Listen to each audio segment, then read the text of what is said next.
29. Let's turn there real quick. If you don't mind, I'm going to look it up on my phone because it's so much faster than trying to turn pages.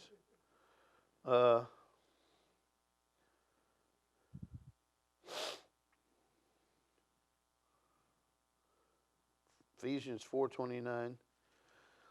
Let no corrupt communication proceed out of your mouth, but that which is good to the use of edifying, that it may minister grace unto the hearers.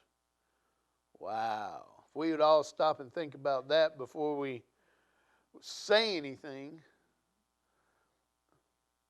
You know, people at work think I'm a little quiet and I don't speak out a lot.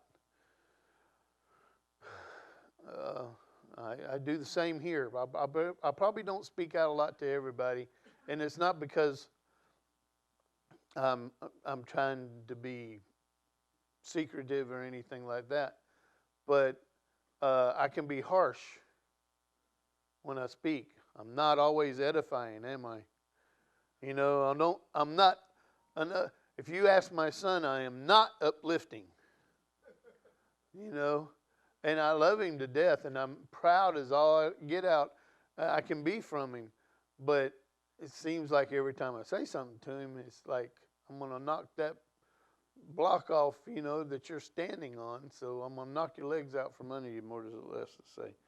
And it don't mean to be that way. It's just what it is. And that's not an excuse. It says, let no corrupt communication proceed out of your mouth. And that was the verse that I was just finished reading, Ephesians 4:29. Second, we must realize that some areas are matters of personal liberty. That can be a hard one. And the way Paul uses this is to give it a dietary preference. How are two Christians with radically different views, yet neither one is right or the other wrong? One is eating meat and one is eating herbs. Right now I'm going to be on the meat side, but that's just me, you know. I want to eat grass. I'll go out and graze in the pasture. But some people are like that. They rather, you know, eat salads and stuff like that. Says this can apply to so many different areas of life. Paul teaches that instead of nitpicking each other and condemning each other and judging each other, just relax and be who God has made you in Christ. First off, before you criticize somebody, grab that mirror and look at yourself. You know, I used to do this when I was at our other church and we were doing RU. I'd get a pool noodle and I'd stick it to my eye, and it was that beam. You know. The beam in my eye, you know.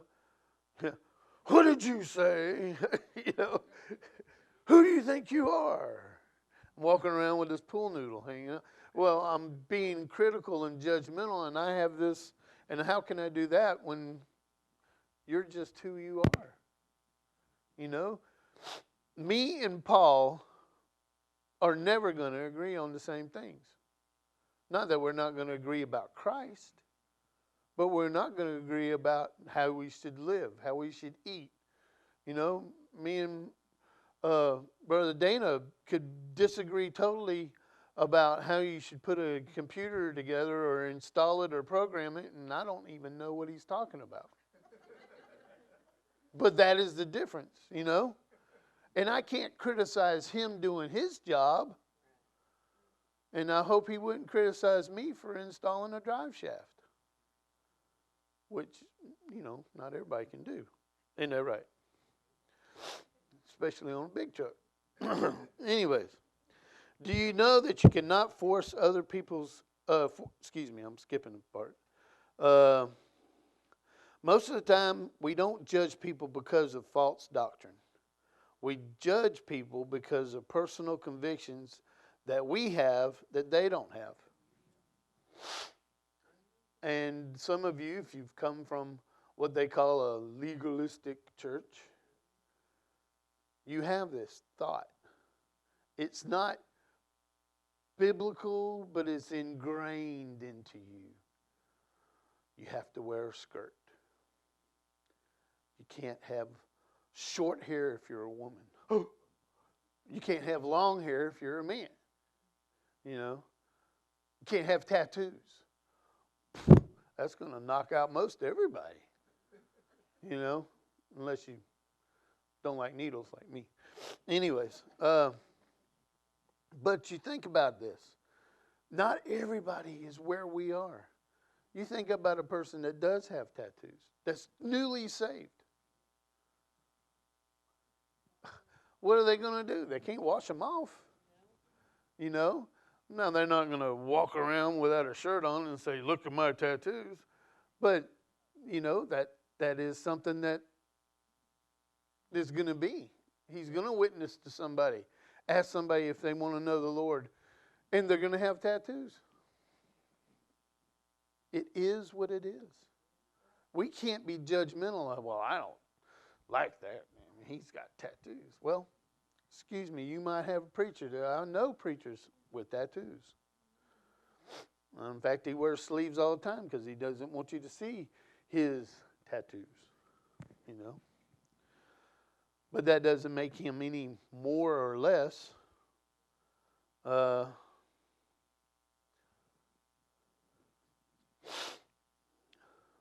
think I've missed part of it. Did we get number 2? The personal liberty. Number 3. Says, what a liberating day it is when verse 4 sinks into our minds and spirit. All of a sudden I realize I don't have to be the Holy Spirit in everyone else's life. I can be who God made me in Christ and allow you to be who God made you in Christ.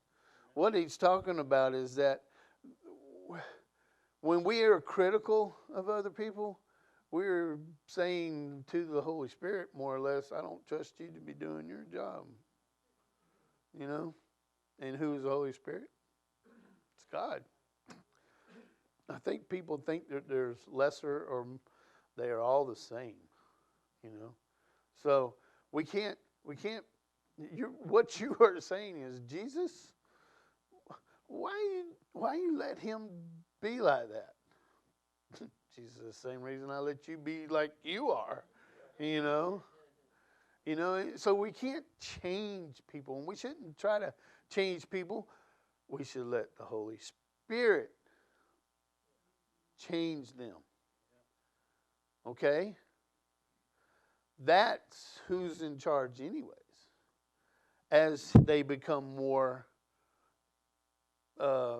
grounded in the faith, I should say, they'll grow and change as the Spirit leads them. You know? If you would have told me that I would stand up here and do this, I'd look at you and say, you are outside your mind. Because you don't see my legs shaking right now. Anyways. It says, third, we must allow others to develop their own convictions. What does the Bible say, and how am I supposed to take it? That's their convictions, you know. Shorts, let's just park right there. Shorts. What are your feelings on people wearing shorts? Some people shouldn't. I agree with that. I'm one of them. But guess what? We live in Florida and it gets hot. And I'm going to wear shorts. But when I first got saved in the church that I was in, that was a sin. You are outside the will of God. You are walking on the edge. How is that making me a sinner? I definitely am not showing my legs off. I'm just trying to keep cool, you know. But you know what I'm saying. Okay, let's do it this. Anybody got DVDs at the house? You hypocrite. You are. You may not go to the movies, but you'll watch it at your house. Well, no one can see me there. Hypocrite. Exactly. And what you watch is your own convictions. It is what the Lord lays on your heart. Now, you can only go Disney, but even now, you got to be careful about Disney. So, anyways. All right. I like what Paul says when he says, let every man be fully persuaded in his own mind. Well, who's going to persuade that mind? Holy Spirit. Exactly. In verse 6, we see two believers with two completely different convictions. Both love the Lord with thankful hearts. One gives thanks to the Lord for the food, and one gives thanks to the Lord for not having the food. There's two different avenues there, but they're both thanking the Lord. Is that not true? Most of the time we don't judge people because of false doctrine. We judge people because of the personal convictions that we have that they don't have. The haves and the have-nots. You know?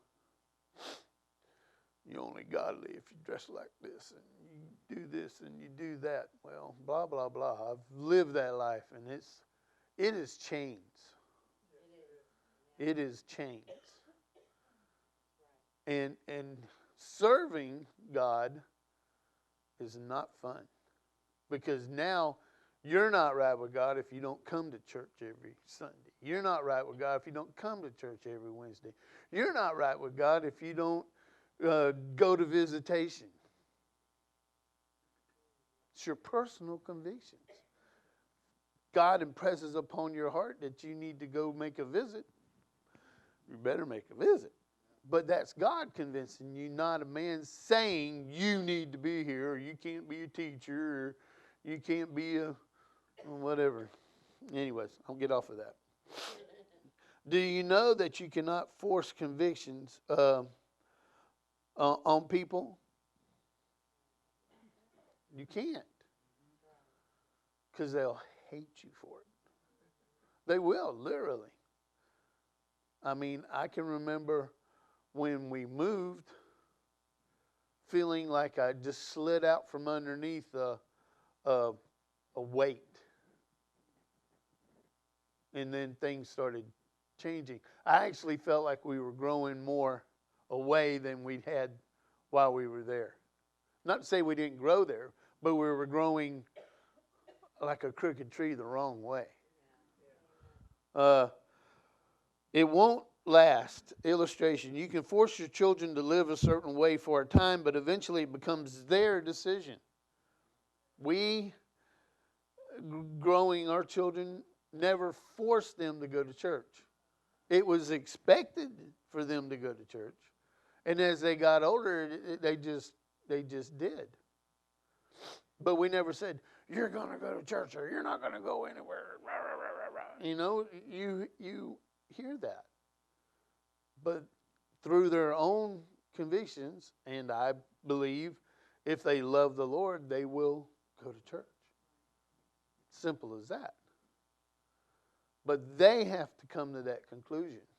Do I love God, or am I just, maybe I need to get saved kind of deal? You know? At some point, it has become their own convictions. We must give people room to develop their own convictions. We must give people room to relate personally to the Lord. You can't make somebody read this. I remember that was one of the big things. Read 3 chapters a day and you'll get through the Bible in a year. Till you get into Psalms. And some of Psalms are long, and some of Psalms are short, you know. But if you think about it, Numbers. Who loves reading Numbers? Come on, see, show of hands. I love Numbers. Okay. I'll just leave it at that. But here's what I'm getting at. Read something every day. If you love God, you will read. It's not just something that needs to sit. If you don't know where you're going, you get out the road map, or maybe your phone, and it might get you where you want to go, but I know this will. And it's so much like a road map that it's not funny. What a wonderful day it is when you realize that people don't have to be just like you in order to love the Lord. I'm going to read that one again. What a wonderful day it is when you realize that people don't have to be just like you in order to love the Lord. They don't have to just be Baptist. Ooh, I'm going to where now. Again, they get excommunicated real quick. Pastor's going to come back from California and say, "Get out of here." But you don't. You can be Catholic. Yeah, you can be Catholic. You can be Jewish. Not all Jews believe their religion, You can be Church of Christ. You can be Church of God. They don't have to fall in step and in line with us if they love the Lord. I guarantee you, when we get to heaven, there's going to be a whole bunch of everybody there. They really will. And you're going to be like, "Oh, I didn't think you was going to be here." And they're going to say, "Well, I didn't think you was going to be here," You know what I'm saying?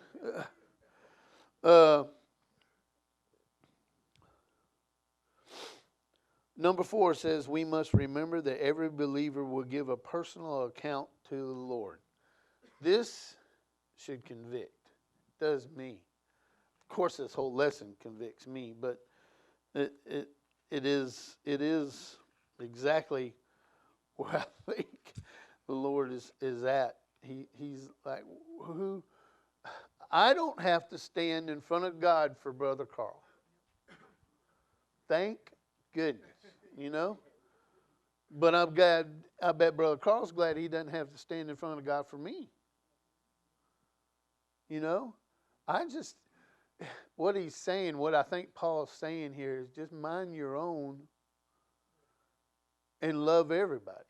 That's the deal, They're not where you are. Maybe they're way up here, or maybe they're right down here, brother. But we can't. All we can do is encourage them. Man, I'm so glad that you're reading your Bible, and you're coming to visitation, and you're coming to church. Sorry. Doesn't mean you have to be here. I was not here Sunday. Sorry. But y'all would probably be glad that I wasn't here Sunday. If you're sick, you're sick. Don't come to church, green goo coming out. We don't want to see it, and we don't want you to shake hands with us after you've had it. Stay home. Keep it in the family.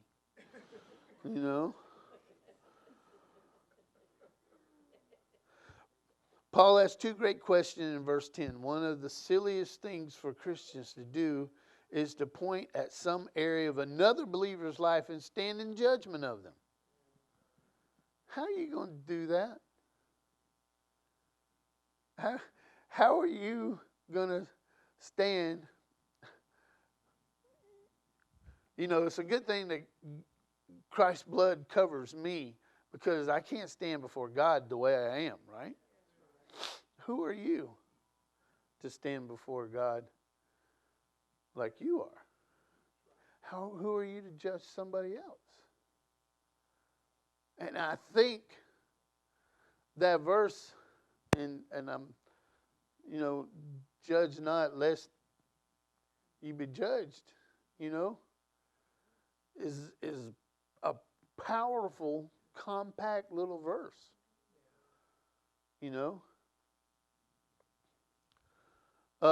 Says absolutely ridiculous because in essence we are trying to do Christ's job for him. For here we stand, for we shall all stand before God.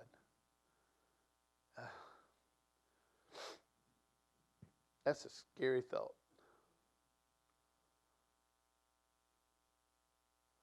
How many of you have ever read that letter?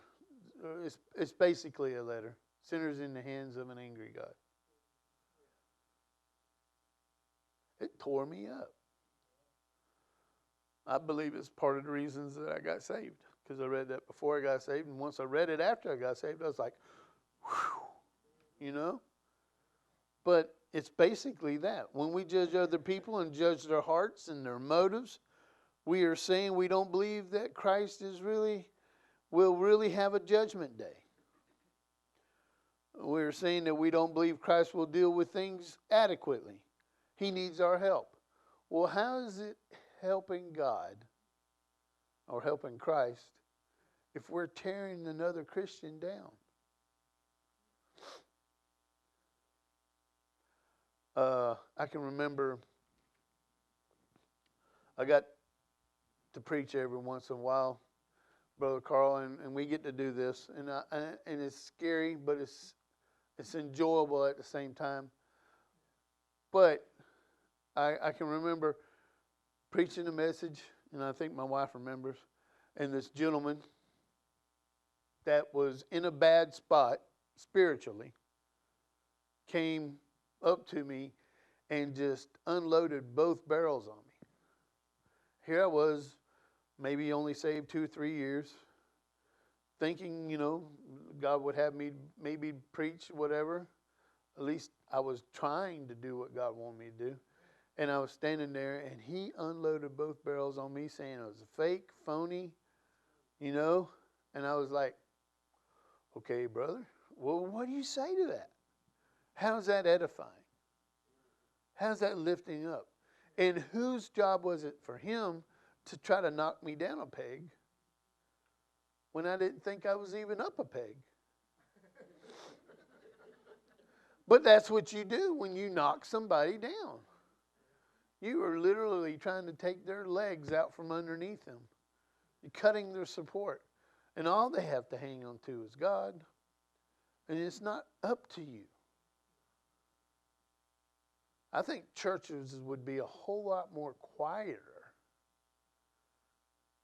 if people would put their spirit brains in motion before they actually said anything.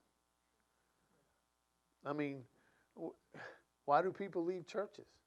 Because somebody said something to them. Not necessarily the pastor. It's just another church member. Anyways, I'll get finished. In verse 13, Paul commands, let us not therefore judge one another anymore. The Bible is clear. We aren't to be judging in another person's area that is not our area. Most judging that is done happens outside of your area of responsibility, and that is called gossip. Gossip mouths are dangerous people.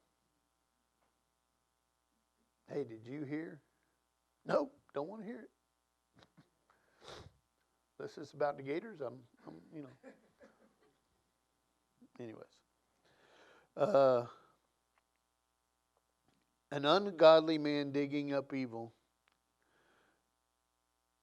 and in his lips there is a burning fire. A froward man sowing strife, and a whisperer separated chief friends. That's Proverbs 16:27, verse 28. Proverbs a day.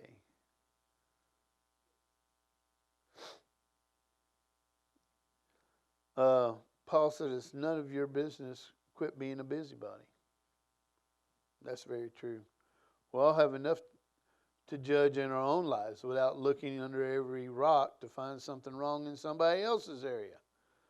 So we can pounce on it. Oh, see there? Brother Jonathan doesn't know everything.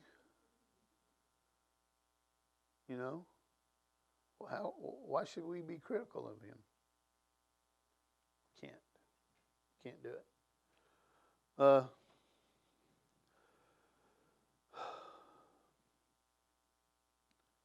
In conclusion, wait a minute. Verse 4, Paul basically says, who do you think you are? Stay in your own backyard. I didn't even put it different than that. Stay in your own lane. Think about it. You're driving down the road, people cut you off. That makes you mad, right? Well, it does me. I blow them up all the time, but you just can't see it. You know. In conclusion, a judgmental, critical spirit is evidence of somebody who is not filled with the Holy Spirit. Think about this before you say something critical. Is it going to edify or is it going to tear down? Am I going to lift you up or am I going to, pound you in the dirt? And a lot of times we just get so, we're not close spiritually to the Lord. And so we let out what is, it's what I like to say, even if this is for some of you people in RU, you are in soul control. You're not being spirit-led, you are being soul-controlled. And when you pound somebody in the dirt. And that is the honest truth. You are away from God. Your spirit is down. And so you're critical. When you hear somebody backbiting or tearing down something in the church or something like that, just pray for them because they are not spiritually where they need to be. I've been there. I was there until I started studying this lesson. I'm just being honest. It doesn't take any time to get to that point. It takes one day of staying out of your Bible.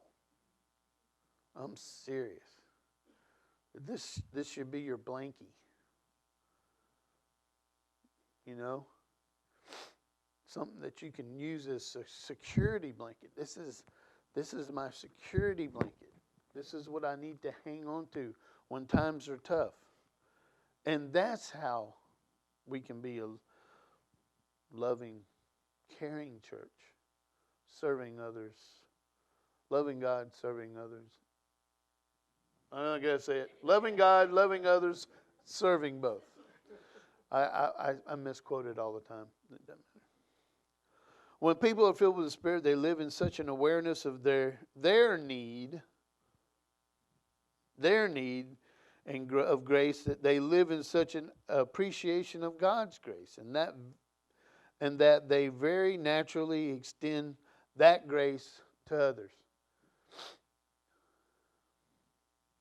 That is what we need. That's what we need to be, church. That's where we need to be spiritually, to where people see us and they're glad to see us.